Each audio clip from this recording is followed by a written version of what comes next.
Matthew chapter 25, starting with verse 34. Then the king will say to those on his right hand, "Come, you blessed of my Father, inherit the kingdom prepared for you from the foundation of the world. For I was hungry, and you gave me food. I was thirsty, and you gave me drink.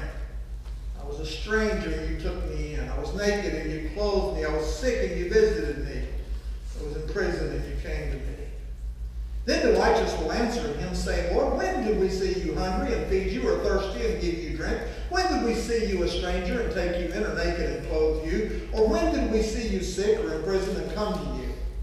The king will answer and say to them, "Surely I say to you, inasmuch as you did it to one of the least of these my brethren, you did it to me." Go ahead, Adam, start, and I'll just kind of point at you when we change. I know that if I take, okay, there we go. If we take a minute on each slide, we'll be ready for stop. So I'm going to move pretty quick through these. This was our first true view of what is called the central part, or the state of Zacatecas, in the very central high desert region of Mexico. Abel and I left on the 6th and flew down with eventually 28 people were there who joined us in a time of medical missions and construction project that's going on in a little town called Estancia de Almas in the state of Zacatecas, Mexico. Go ahead.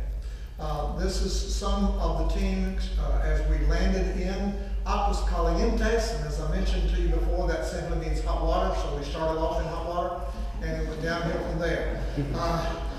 There's a trailer that you'll see there on the left, and we were loading our luggage in the trailer. Go ahead, and getting ready to head a couple of hours up into the high desert. This is Evan, my suite.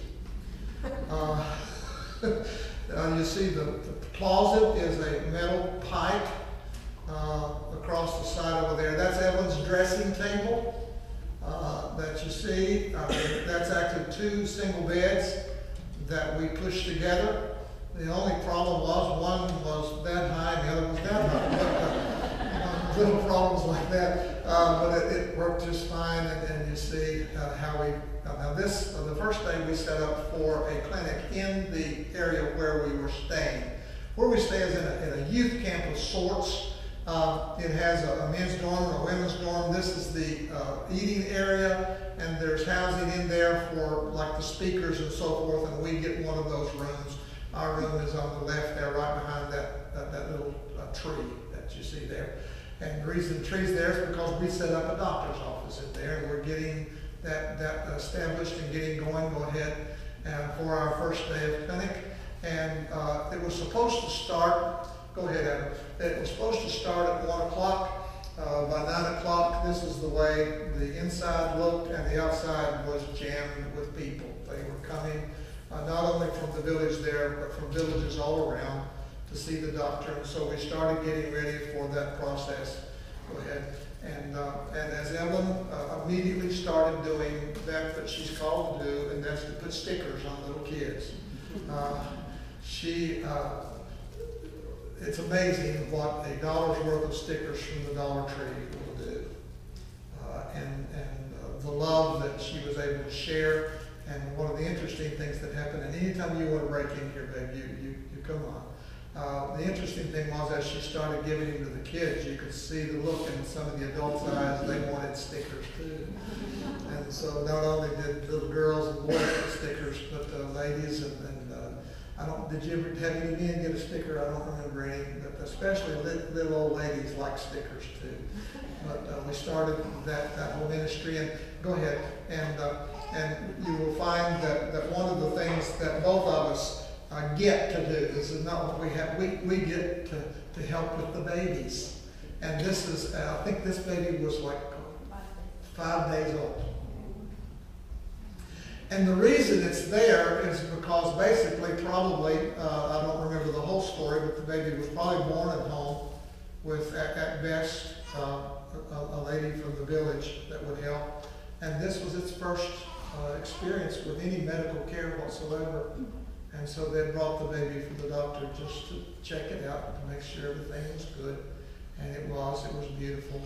And then the next morning we get ready and we start loading this huge trailer with all the medical supplies and dental supplies. There next to, I think that's Jake, is a generator. We have to use that in the dental area. In the doctor's area, we don't always have electricity.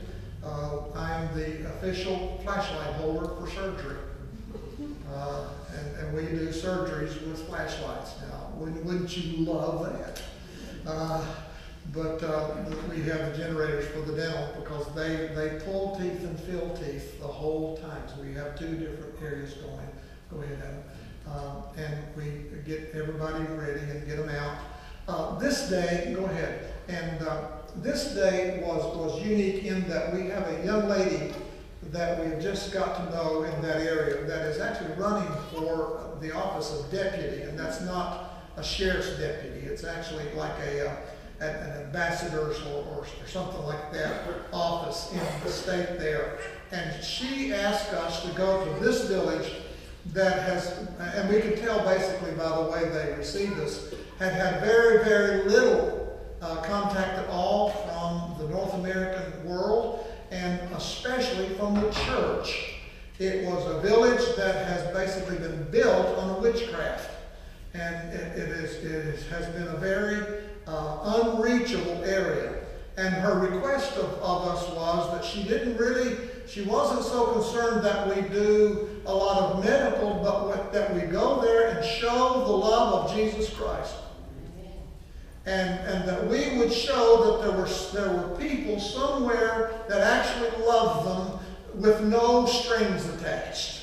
And that was our assignment. It took us about 2 hours to get there, and what we found when we got there was shocking to us. We really didn't get a lot of good pictures on this because we were basically so amazed and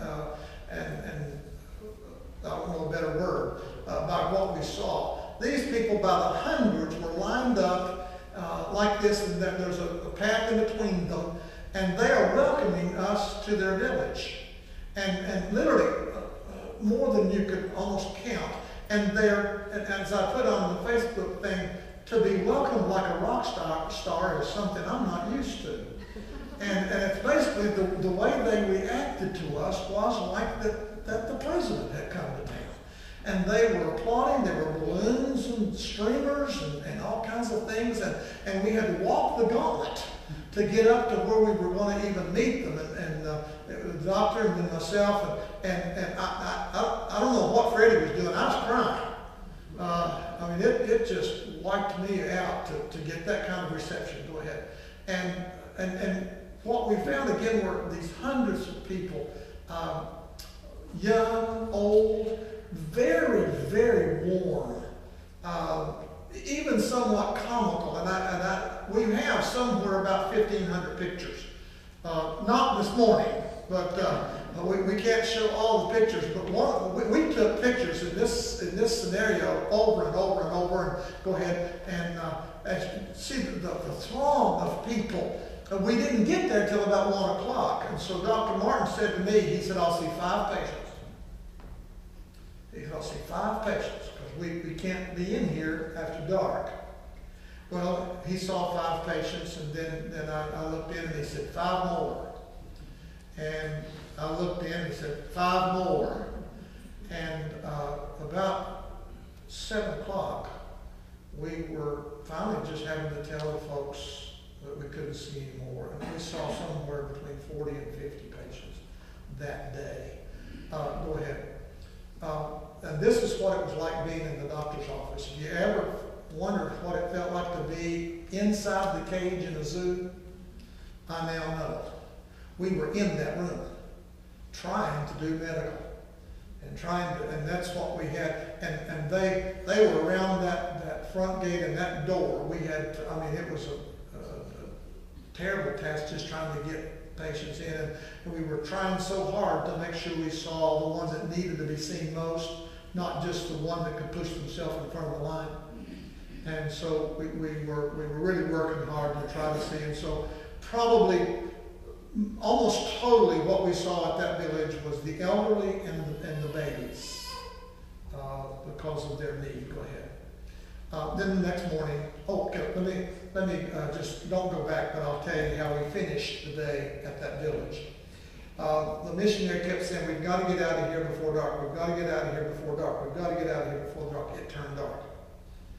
And so this lady who was running for an office, she said, I'll take care of you.